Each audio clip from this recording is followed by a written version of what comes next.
Welcome to the Life You're Made For with me, Dr. Heather Penny. We're going to be having conversations that talk about us spiraling up versus spiraling down, because we all want to be living lives that are about thriving, not just surviving. This is the life you're made for. So let's get going. Hello. It's so good to have you, Rich. Glad to be here. Thank you. Oh, yes. We have a mutual friend who introduced us, and I'm so excited to talk with you today about creativity. You wrote a cool book called Mind Blown. I did get to read it. I'm holding it up to the screen for those of you who are watching it on my YouTube channel. But I have really just enjoyed getting to know you a little bit through your book. But before we jump into our conversation, why don't you tell our listeners a little bit about who you are and what you do? I'm an author and musician. I've been a writer for a while. I've been blogging since 2005, which we used to call it weblogs back then. That's where blog came from. Those younger folks on here who's anyone under 40 to me. Yes. So I've been writing, and eventually people started paying me to do that. And I said, really?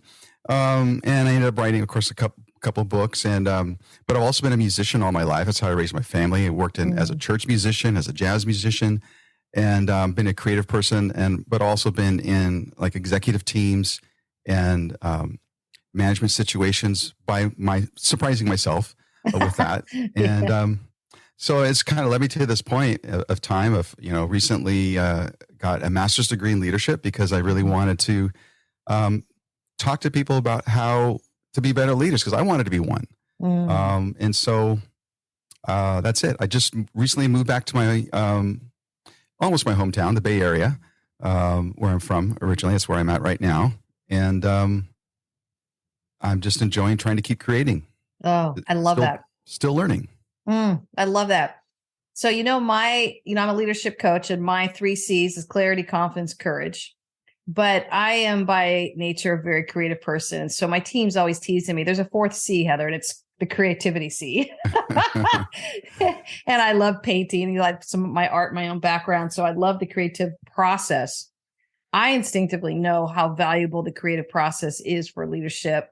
But I'd love for you to talk to us a little bit about that intersection of creativity and leadership and why it's important for leaders. Well, one thing that surprised me is in studying this, a lot of people think creativity is voodoo. It's something you have to be born with. Some people are creative, some people aren't. Some people are tall or short, the same kind of thing, I guess. But the truth is this, that we're all wired to be creative, and it's a process that we can learn and grow in. So it's a human process. And there's people in the study of it who are anthropologists, sociologists, business schools, of course, the arts, which we would expect that hopefully. And then we have psychologists, of course, and neuroscientists. The neuroscientists are the ones that fascinate me the most. And the intersection of this is really that to lead well, you have to be willing to shift mindsets. And so my book, the subtitle is Unlock Your Creative Genius by Bridging Science and Magic. Science and magic, are metaphors for basically what I call the robot and wizard. We have these 2 sides, 2 people, some are robots and wizards, but we're kind of both in a way. But it's the shifting of mind. Leadership requires that we're able to be agile in our thinking, to shift from one thing to another. And one example, of course, is just how can I be empathetic? I have to switch from thinking of this thing, which could be important, to how am I caring for this person? What is their situation and what are they going through? And then, of course, maybe it's in a situation by reading data science. I have to become empathetic and saying, okay, here's the data, but how am I going to see a person and a story in that? And so creativity allows your mind to work in a way that you can paint pictures with things. You can bridge between concepts. You can bridge between 2 things that might seem opposite. And that's what they call creativity. Gosh, I love that. I love that because you just intersected a lot of different lines of thought. I love neuroscience. I love leadership development. And of course, I love the development of creativity. I love that you connected it to being a process. It reminds me of a conversation I was having today with a client, and he's an executive CEO. And he literally said the statement, I can keep pounding away at my to-do list, or I can change my mindset. But the to-do list feels a lot easier because the mindset still feels so hard. So when you said mindset as a creativity thing, I was like, and connected it to agility, I go, Yes, that's exactly what our leaders are experiencing of, I don't have the time to slow down and be a creative, but it's a false belief, right? Yeah. They're actually spinning their wheels and making more issues and more time, and they're wasting more time, and they instinctively know it. They're smart enough to know it, but they come to the end of that space and say, well, I don't know what else to do. So as you're talking about creativity being a process, tell us a little bit more about that. Well, back to what the neuroscience of this is. Yeah. Basically, when it comes to creativity, there are two mindsets or ways of thought that are central to the creative process. There's what we call divergent thought and then convergent thought. They're actually brain networks. You can call them default mode network and the executive function network. But I don't want to get into that because I'm not that smart and I'll bore myself. But just think of it this way. Divergent is when you start with one place and you go to many different places. It's kind of taking the break off or opening the doors a little bit to let things in. And so, you are not inhibiting new things from coming in your mind. It takes a little bit of practice to do that. The other side, convergent thought, is when you take all these things that are swimming around and you begin to sort them, you begin to rate them, you begin to develop them. And so those two ways of thinking and bridging those is how you define a person who's really creative, because they can start, okay, now I'm in the mode of idea generation and I'm gaining new thoughts and ideas and so forth. And then you come to a point where you transition to, you have to sort them out. Okay, now what am I going to focus on? And then you have your short list of what you're focusing on. You go back. It feels like you're going backwards when you're creative, but you go back to this other way of thinking. Now I need to see how these ideas can be expanded upon even better. And so I see that in order to really lead well, good leaders do this instinctively. They find an idea, but they're not settling for that idea. They want to have more than one idea. Good bosses I work for say, okay, what else, Rich? What else, Rich? And so you come up with not just, a binary choice, you come up with a lot of choices. The science says this, which I thought is fascinating, that the more ideas our brain is trained to come up with, the more quality ideas we come up with. So it's not just because you come up with 100, you get 10%. So it's more, instead of 10, it's 100 when you get 1,000 ideas. No, you actually get a percentage more better ideas the more you come up with ideas. So that activity is extremely important. But then you also have to get to the point where you have to do accounting and you have to do marketing and you have to do things that kind of, what sorts these things, what helps them. So these two ways of thinking is really where the center of that happens. And in creative, there's other ways of thinking and mindsets and so forth, of course, in the brain. But these two particular ones that they've studied are part of the creative process. I love that. It makes me think of what I coach quite a bit of, saying you get the right people in the right room talking about the right conversation, the collective clarity will go up. But it's the same thing as I'm hearing you talk. It's collective creativity can also increase. How you bring that to the table as a leader, I could see that would really influence your team. Yeah, it's really hard to get a clear picture without having an imagination as an example.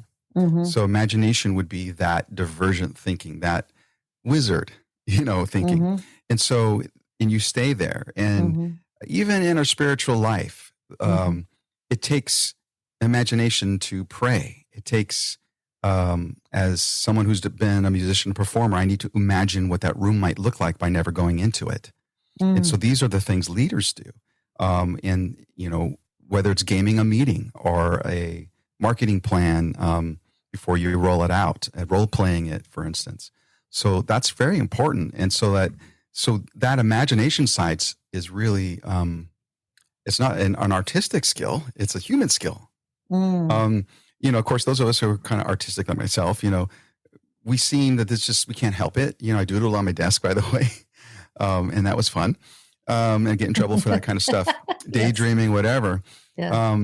But, really, if you're a scientist or a technical person or a computer programmer or an engineer, you may start like the robot with a lot of details and say business is complex. You have a lot of data you sort through and all those things. But as you progress to your creativity, both a robot and wizard have to get to the point that they're imagining and dreaming of an idea that they can form from wherever they're starting from. For me, it might just be, I have a new puppy And so I sketched my new puppy this morning. So I just felt like I needed to do that. Well, it's different than someone who, they have to roll out something that's going to take a year. And a lot of the details involved in that, and dominoes and big teams and all that. But still, in the brain, at some point, those human things that happen in creativity that give us the clarity of this vision of something, for instance, are really set in that part of our brain, or two parts of, or I guess many parts of our brain, to be honest. Yeah, probably even in our spirit too. Oh, absolutely. Well, I kind of believe that we're all one being, that body, mind, soul, spirit, whatever, souls, whatever you put all that, that's why trauma, we remember it in our bodies, and sometimes I grew up in a situation where I was taught to repress a lot of that. Yeah. And I think, what the creative process does is I have to listen to my body. And I think as leaders, if we are willing to do that, then we can also have better emotional intelligence, look at people with more empathy, have more vulnerability, and that will help our teams. But if we're starting from, guarding that, because, a lot of us have trauma. Most of us have some kind of trauma. We just went through a pandemic, right? Yeah. And so this is the thing that's important, is just that mindset change to think, I need to see a better future somehow. And to believe that, to say, am I going to be brave enough to take a step? But I have to see something first. And one thing I know about people who say they're not creative, and the guys and the CEOs, they see something. The best leaders I've worked for and worked with are able to somehow get some kind of picture in their head. Now, some have trouble getting it out. Like, here's what I mean. Yeah. But any leader that's worth his or her salt has a great picture of things. Oh, that's great. I love what you're syncing it up to. And I love the linking it to neuroplasticity and, really importantly, EQ. I've heard you mention empathy, compassion. I never thought about that synced up with creativity, but I love that connection. That makes so much sense to me. I think we're kinder people when we tap into our creativity. And it makes me think of, I used to be a teacher when I first started out, and I remember working with little third graders. And here I am now, full circle, working with adults and high-powered executives and leaders who are just busy and working. And a lot of times when I do retreats, in fact, I'm doing one tomorrow where I'm going to be bringing in creativity, because I believe that's connected to our clarity. But it makes me wonder this, and I was curious if you had any thoughts on it. You don't have to teach a little third grader to be creative, or a little first grader to be creative. Somewhere along the way, we stop engaging our creativity, cultivating our creativity. The process that used to be instinctive to us now has to be relearned. And it almost is like stolen from us. That's something that's been sad for me in watching, even just being a parent of kids, going, when did they lose the creativity? When did they start having all of these different fears that were blocking their creativity? But I guess that's the question I want to ask you. What do you think? What do you think starts robbing us of our creativity?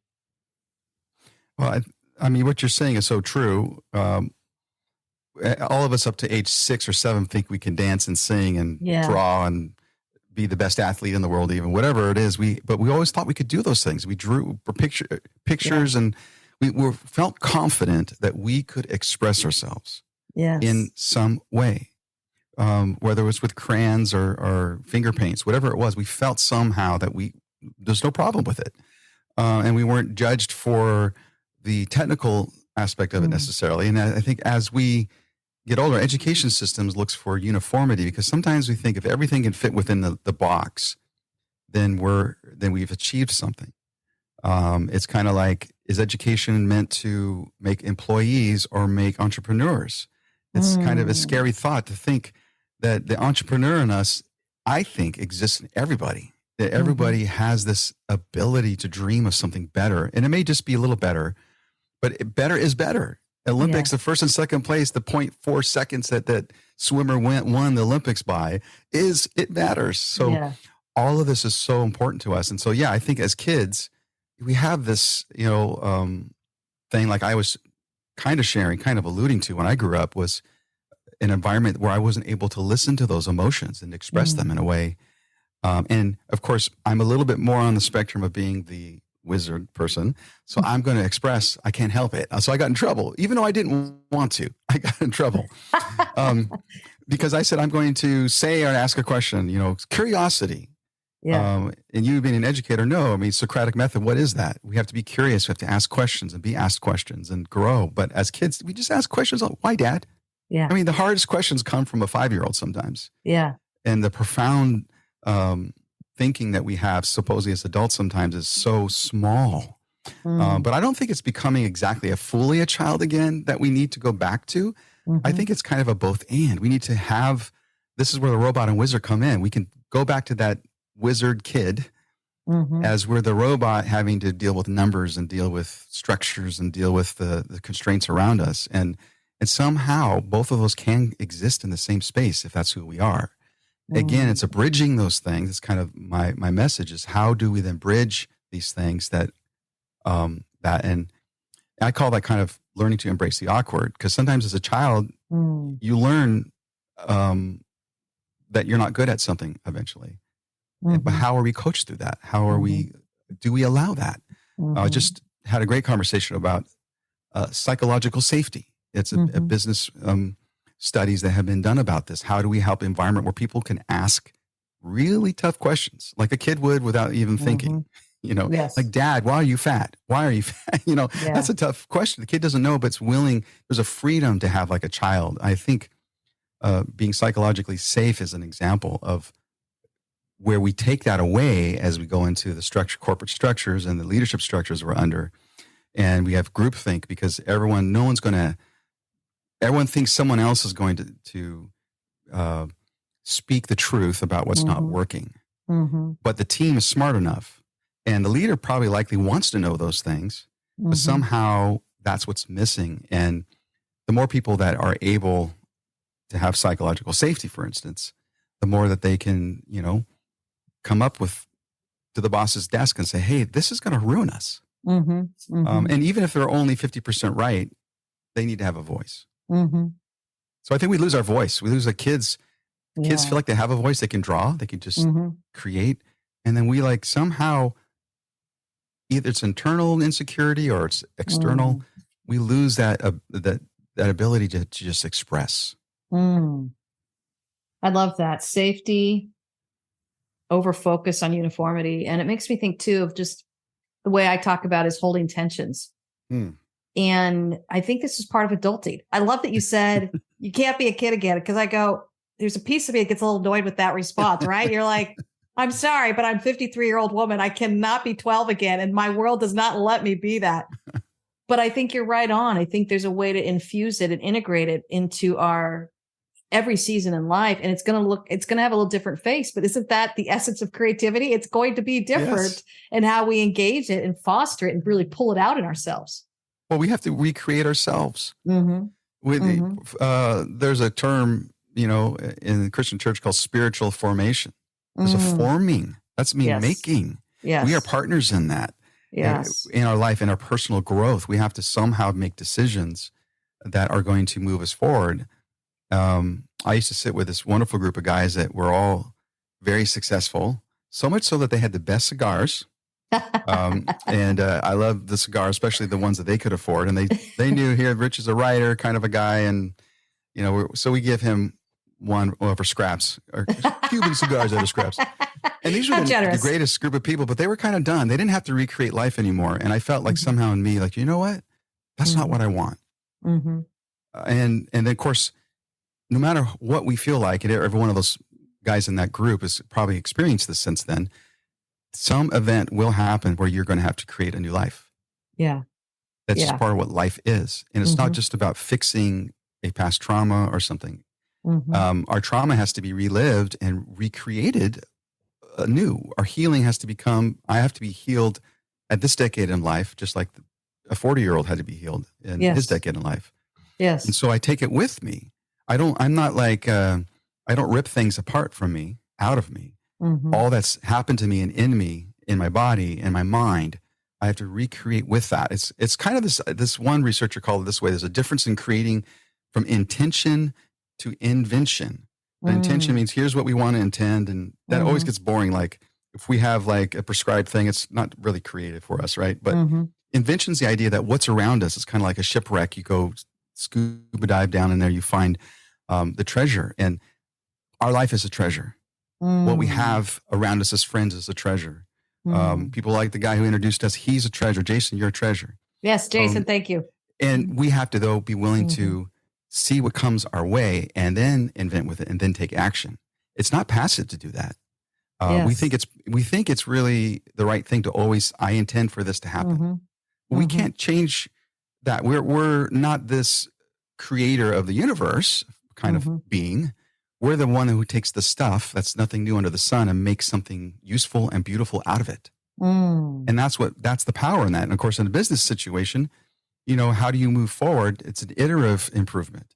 Yes. We often think creativity has to be these leaps, but what if it's a constant growth that we could think about and be excited about and be inwardly motivated to, as opposed to trying to intend artificially benchmarks that aren't even existent because they're not really who we are. So we bring who we are to the table, all the reservoir of what's happened to us and our mistakes and our triumphs.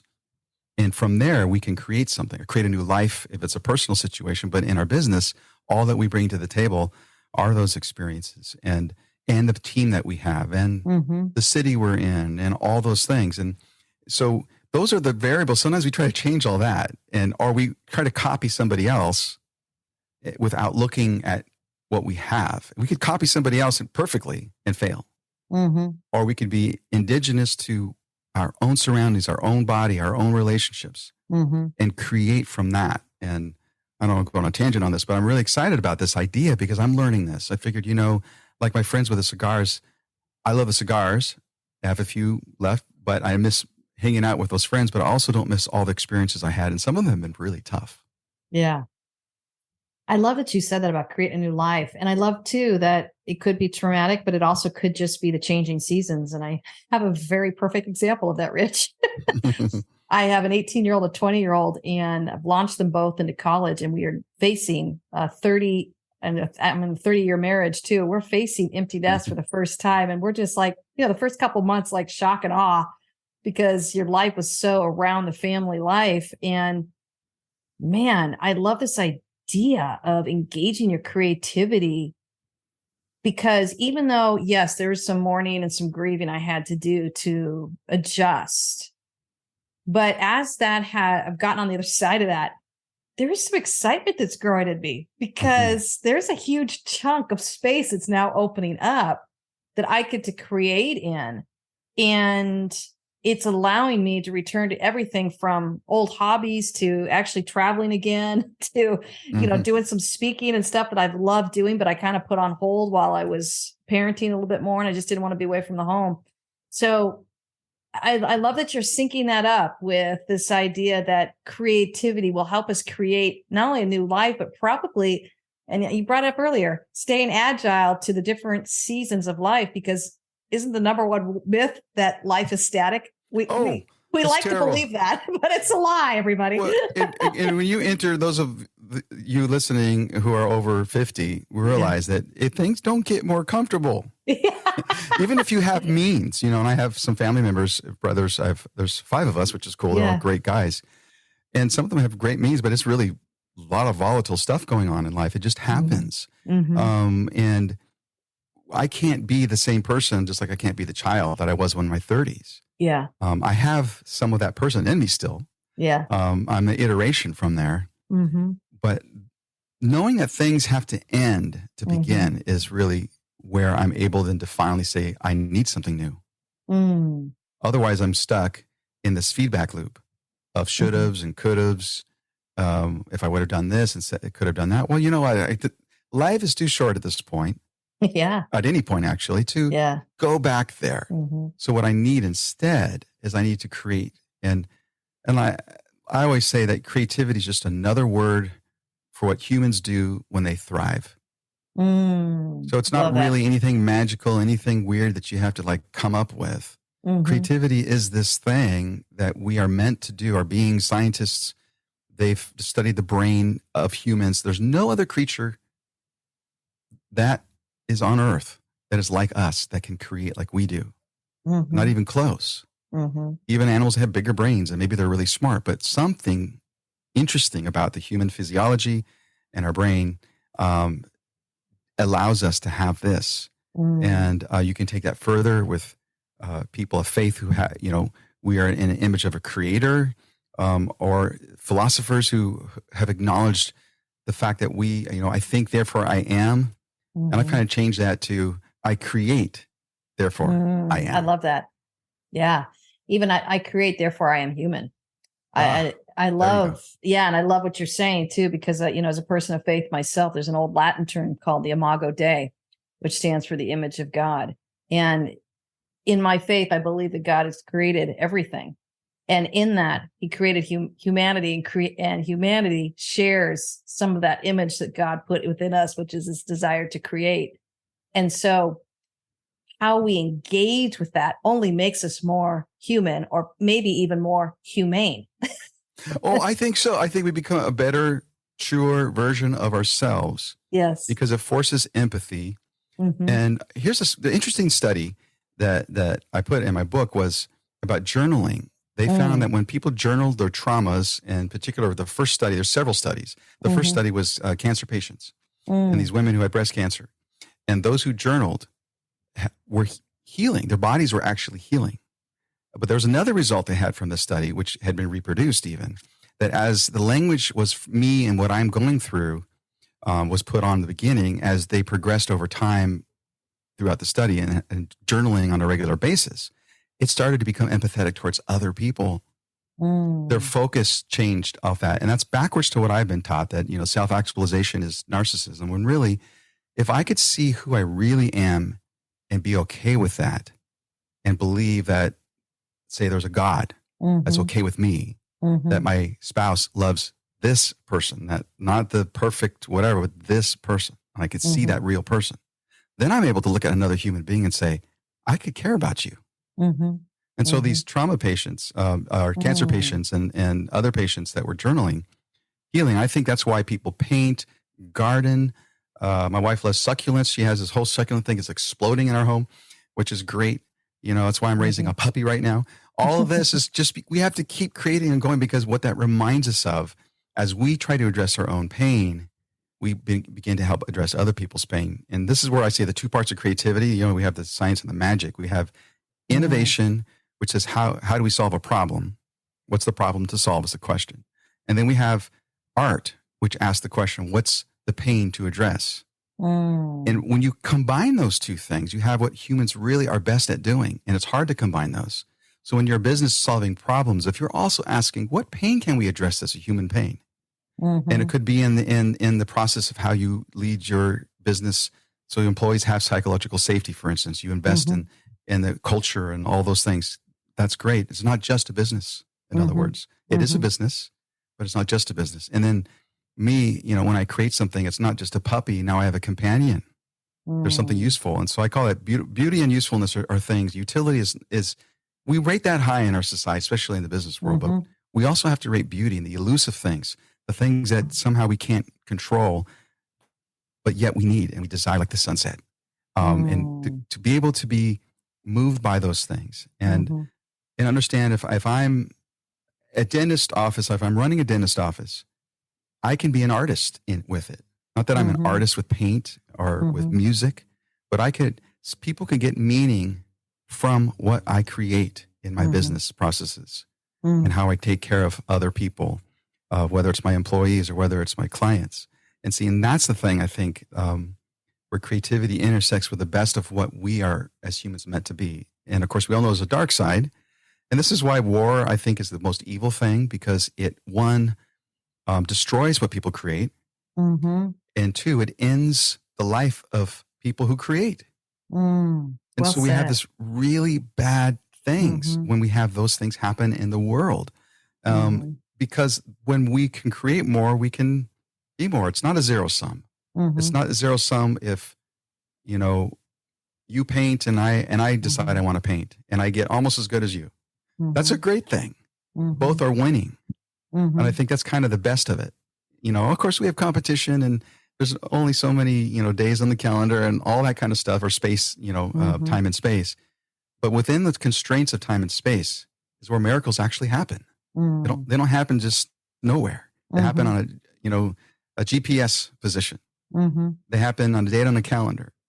And those magical things that we look for in creativity are like that. And so if somebody here's listening and think, well, I'm kind of the robot, I don't feel creative, I'd say, hey, you're meant to be creative. In fact, the fact that you are a robot might make you awesome at it. Gosh, I love that. It really helps me understand myself with journaling. I've been journaling since a kid, but I think sounds like we might have grown up in some similar kind of environments of just, if I can't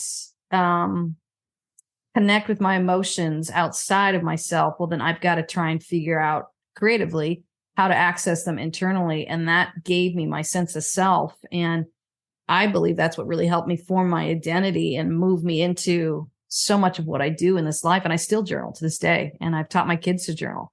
And I'll even journal back and forth with them. That's sometimes just to be able to have a writing exercise back and forth where they get to tell me stuff. And to your point earlier, judgment is probably the enemy to any kind of creativity. So in that safe space, I just say, Mom will never judge you. You just get to tell me anything you want, however you want, and it gets to be a conversation. Because I'm sure I judge my kids with in the attempts of trying to train them and wanting them to feel prepared for this world. But journaling became an exercise that became very safe. And you've mentioned psychological safety. I think for our listeners, I do want to reference Amy Edmondson, who I'm not sure if she came up with it, but she did an awesome TED Talk on it. So for our listeners, I encourage you to Google Amy Edmondson. And I've worked with that concept quite a bit in my work with leaders of psychological safety. And my angle is a little bit more of the clarity. If we can't feel safe, we can't get clear. We're just nervous about whatever, keeping up with the pack or not disappointing or just getting through our to-do list. And I really do see how clarity and creativity are really nicely intertwined. It might be my fourth C, Rich. I think you should put it as a fourth C. I agree. And you could have your own robot and wizard. I even have little stickers made of that. Oh, I saw that. So cute. It's kind of this thing, where, the clarity is so, really oftentimes people are willing to go through pains or sacrifice with us if we can really give them a clear picture of something. Yeah. We can be honest with, this is what it's going to cost. This is what you and me together to go do this. And in a safe environment, we can ask those kind of questions and allow others to ask us that kind of question. And that breeds creativity. So you need to be, it's kind of one of these self-fulfilling prophecies. If you're psychologically safe, you're going to be more clear and more creative and all those things. But in order to get there, you might want to also be more creative so you can do those things. And I kind of think a lot of the research that I'm reading from all these different disciplines, it's overwhelming how much new is coming out even. They all really are pointing to the idea of we're understanding what humans really need. We're a tribal group who needs each other. And so we have to see each other. Love that. Makes me think too of the idea of curiosity. I think you hit on it earlier. Oh my goodness, we're building all our C's. I'm getting up to my fifth C here, but curiosity, huh? Yeah, that's a great C. I know, but it's that idea of and I think this is something I want to just encourage our listeners. If you struggle with creativity or if you're nervous about it, or if you've been told you're not a creative person, I would say be curious. Stay curious with yourself. It probably got lost somewhere along the way and you get to go retrieve it. Or it's just got a very different look to it now later on in life. And I believe in you. Rich believes in you. We believe in you that you get to be a creative person and go find that. And so I guess I want to encourage that to any of our listeners to start with curiosity with yourself. And I was talking with a leader today and she asked me a question that I had no clue what the answer was. But I wanted her to feel that safety and that curiosity. I literally said, I have no idea what that is, but I'd love to explore that with you. And she laughed and she goes, I said, oh, what are you laughing about? She goes, it was just really nice to hear you be honest that you didn't know the answer to that. And I could just feel the pressure because it was an intense question. She was nervous. She wanted the answer and it was a big question, but I thought, I don't know, but I'll stay curious with you. And with that kind of response, I felt the pressure just come out of the conversation. And we were able to really stay curious together and get creative on some of the clarity that was coming. And we were able to then to see her access her inner creativity on solutions, and her clarity went up. And I just do think they're so interchangeable. As you keep talking about creativity, I value it so much. I didn't realize how much I think I was syncing it up to clarity. It needs to really work together, doesn't it? Well, and like my bias and definition of it is it's something just what we do when we thrive. It's just kind of more of a generic thing. Yeah. It's like being more human. Yeah. If you understand humanity, emotional intelligence, you'll understand that takes more work for some of us than others. Yeah. Some are, I have a young adult son who's worked with autistic kids at one point in time. He has such an empathetic ability. Just boom, he could see. It took me longer to do that. I was the kind of person, you put me in front of a big group of people, I'm great. And then you get me in certain kinds of meetings, I'm terrible. I'm not reading the room at all. I'm not seeing that. And I think as we, just look at creativity just as something that is intertwined with just the things that we know we need to do. Which is basically embrace the awkward, the other side of us that we need to reach out to and work on. Yes. Or the people that we need to include that feel like they're opposite. Yes. The robot saying, hey, wizard, let's hang out and let's learn from each other. And that awkwardness, being in a tribe, is like a family. When one person fails in a family, the whole family fails. And even though in a business situation, you can't carry everybody all the time because it's a business. It is proven that when you think of some of it as a family, at least for one moment, you could turn that mindset on, you might really help your business. And so in that way, your imagination's being used. It's kind of like a multiverse. It's kind of seeing, I think it was Bowman and Deal's book about creative leadership, where you're seeing these 4 frames as they put it. You have HR, you have symbolic, you have political, which is a fun one. And then you have this, what was the other one? Structure. And so those kind of 4 different ways of thinking, this is where leaders have to be creative. They have to I'm imagining, okay, I'm the lens of a family. Now I'm the lens of symbolism. What are we projecting? Branding. Now I have to switch my mind and I have to think of the politics. Okay, we're going to survive through this. Will I get voted out off the island or not? Can I make it another year? And then we have structure, like what kind of processes and systems and hardware and all that stuff is in place. So a leader has to be creative by bridging all these things, zigzag whenever it's necessary. As one author put it, it's the being on the balcony and the dance floor and going back and forth and back and forth. And that's kind of the bridge, I think, for leaders where creativity really is important, is I have to be willing to see myself ground floor, at the dance floor, what's going on there, but I also have to get up and see, the trends of what's going on as well. And some of us prefer one of those, right? Yeah. And just like some people in the 4 frames, they really enjoy being at the political. They're so good at it. They survive this long, but they're terrible at structure. Yes. And there's people great at structure, but then they're not going to last because they're not listening. So all that, and that's the clarity thing, is really being able to switch whatever lens you need to see with still being who you are, still having your conscience, still having all that you need to do and be, but then also creatively looking and putting your feet in other people's shoes. Yes. I think there's some false beliefs. I'm going to use that term just because my listeners are probably familiar with it, but there's some false beliefs around creativity. And here's some of them. I think we touched on it, but I wanted to just be real clear about it. Creativity is not as important as productivity. It's a false belief I hear quite a bit. Creativity doesn't pay, because in a money-driven society, we want to make sure it gets the payment. Creativity slows you down. Creativity is only given to you on a case-by-case basis. Not everybody has it. So these are some false beliefs that I think we talked about in our conversation, which, of course, I'm encouraging listeners to flip it and make them into true beliefs. Creativity is the heartbeat of our success. Creativity does generate so much connection as you're speaking to it. And I too believe we're all connected. One response from each one of us has a ripple effect. And I think we're going to see more and more as we age, you start seeing that ripple effect whether it's as simple as being cranky to the coffee barista and how that could be paid forward, to being really nice to the person trying to cross the street and letting someone come in traffic, how that can be paid forward.